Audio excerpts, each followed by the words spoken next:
Le centre, sans proposition pour le Congo. Imaginons un autre avenir. La question de la gouvernance diplomatique est un outil essentiel dans un environnement où la géopolitique et la géoéconomie ont de plus en plus d'importance. La République démocratique du Congo est un des poumons de la transition écologique. Il faut donc une diplomatie efficace. Mais à côté de cela, nous avons un outil important, qui est notre diaspora. On a une diaspora extraordinairement importante, mais aussi qualitative. Il faut réfléchir sur la fusion de la question diplomatique et de l'utilité de la diaspora. Le centre l'a fait. Voici nos propositions. En matière de gouvernance diplomatique et de l'implication de la diaspora dans le projet de développement multisectoriel. Vitrine du regard international sur notre pays, la question de la gouvernance diplomatique tout comme celle de la prise en compte de la diaspora dans les projets économiques à forte valeur ajoutée trouve dans notre réflexion un intérêt à la hauteur de ce que représente ce grand pays qu'est la RDC au triple plan de sa démographie, de sa superficie et de ses atouts économiques.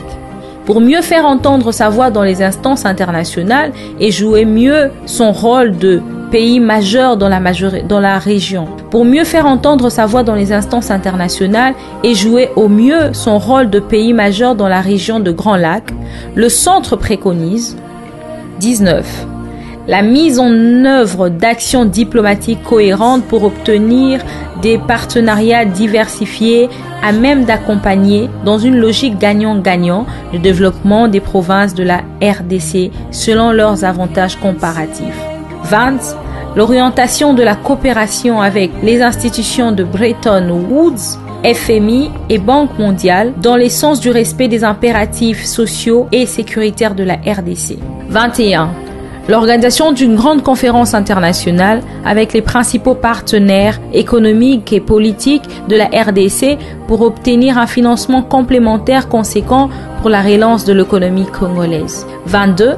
L'établissement d'une feuille de route opérationnelle pour toutes les ambassades de la RDC se trouvant dans des pays ayant un caractère stratégique en vue d'orienter leurs actions dans le sens de prévenir toute manipulation visant à porter atteinte à la réputation de la nation. 23. Le financement prioritaire de nos ambassades à l'étranger et de notre diplomatie en général par une dotation annuelle au ministère des Affaires étrangères financée en partie par la taxe GOPAS dont le revenu sera augmenté du tiers de son niveau actuel et en partie par le trésor public. 24. L'exploration des actes alternatifs des coopérations pour l'obtention d'un financement soutenable de notre processus de développement, notamment auprès des BRICS. 25. Le renforcement de notre coopération économique et financière avec les pays du Moyen-Orient et de l'Asie mineure, notamment le Qatar, les Émirats arabes unis, le Singapour, l'Azerbaïdjan ou la Turquie.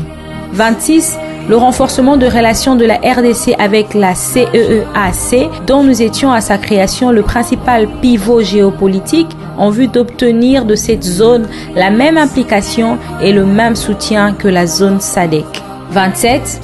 La convocation d'une grande conférence d'harmonisation et de réconciliation à Bruxelles, Belgique, entre la diaspora et le gouvernement en vue de tirer le meilleur parti du potentiel de cette catégorie de citoyens pour le devenir de la nation.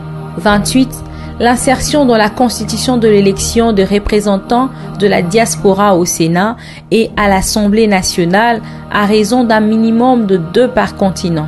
29. La mise en place d'un programme rationnel d'incitation au retour en RDC des Congolais ou binationaux les plus qualifiés et pouvant offrir une expertise pointue au profit du développement de la RDC. Cette incitation intégrerait la garantie à leur profit d'un logement pour 3 ans et d'un emploi de longue durée par l'État ou l'offre de facilités particulières pour des initiatives entrepreneuriales. 30. La multiplication de contacts et offres de garanties pour convaincre le Saint-Siège d'accéder aux souhaits de la RDC de voir le pape faire sa visite en République démocratique du Congo avant la tenue de prochaines élections pour aider à l'apaisement des cœurs et à la réconciliation de fils de la RDC. 31. La création d'un cadre d'élaboration et d'exécution de projets sous-régionaux, d'infrastructures et de développement.